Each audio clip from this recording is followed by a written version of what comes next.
Три месяца назад случилась неисправность со стороны улицы Иристонской. Вы сейчас это можете снять тоже. То есть провалилась практически там земля и обнажила, значит, вот этот колодец канализационный. В связи с тем, что трубы неисправные, там каким образом они идут, с какой улицы, естественно, затопило наш дом 14Г подвалы. Жильцы этого дома, в частности этого подъезда, ходили во все инстанции. ЖКХ, в администрацию местного самоуправления, звонили, писали. Я не знаю, куда только не ходили. Ну, до прокуратуры, правда, дело. Куда? Во Владсток. Во Владсток ходили. До прокуратуры дело не дошло, потому что как-то мы люди терпеливые, да?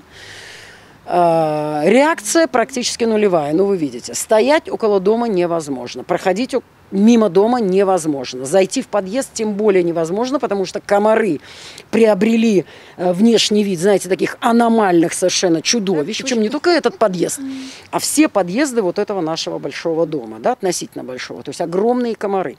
В этом подъезде маленькие дети, грудные практически есть дети. Вот буквально бабуля этого ребенка грудного стоит здесь рядом. То есть дети покусанные до такой степени, у детей вот такие волдыри, это невозможно. Слушайте, я в другом подъезде, и то мы уже не можем. То есть мы один дом, но разные подъезды. Уже наш подъезд страдает от этого огромного количества комаров. Мы не можем, то есть мы уже не можем просто ни дышать, ни жить. Плюс здесь идет скопление летучих мышей, особенно вечером.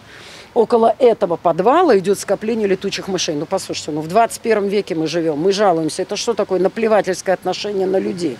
Удивительно, знаете что? Что там трасса, официальные лица проезжают мимо, да? То есть как бы из Беслана. Все это видно. То есть они загородили, сделали, значит, этот знак, то есть типа осторожно, опасность. И вот эти 3 месяца уже у них проваливается эта земля, этот колодец. Вода то есть, то она в почву уходит. Вы представляете, вот такая вода в почву уходит? Да черт с ним уже, ладно там, но здесь люди, как можно? И вот они, значит, не жалуйтесь туда, мы завтра сделаем, послезавтра сделаем, а ВОЗ и ныне там.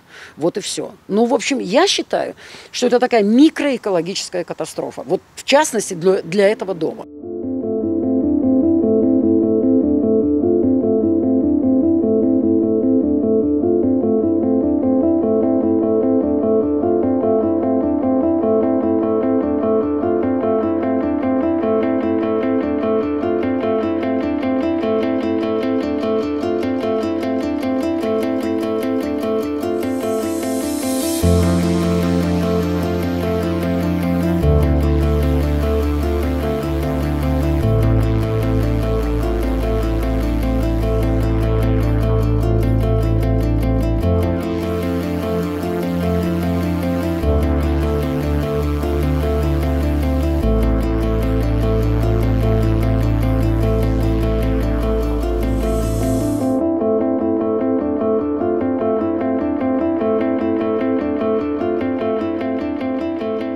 За осень это все еще будет подтапливаться, это все будет сыреть.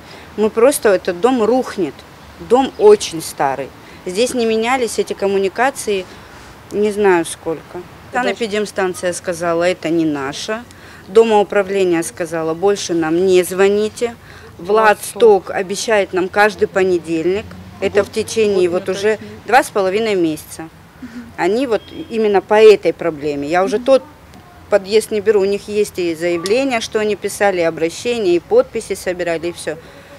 То есть именно по вот этой проблеме 2,5 месяца они каждый понедельник обещают приехать и начать делать. Только никуда не сообщайте, только не жалуйтесь, не придавайте это огласке. Но жить это невозможно. Заходим в квартиру, вот я сегодня зашла на кухню, Я, конечно, очень извиняюсь, до рвотного рефлекса, вот это вонь. То есть ты сидишь, как будто вот ты в общественном городском туалете зашел и вот сел поесть.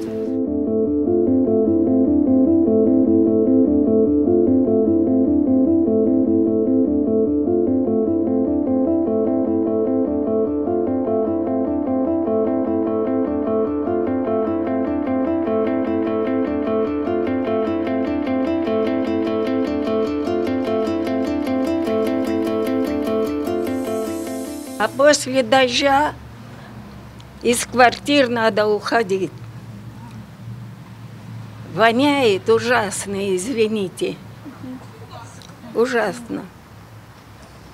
И куда только не обращаемся, а все бесполезно. Вы меня извините, молодой человек, но надо вещи своими именами называть. Простите, но девушка может ванну принять с мужем. Девушка.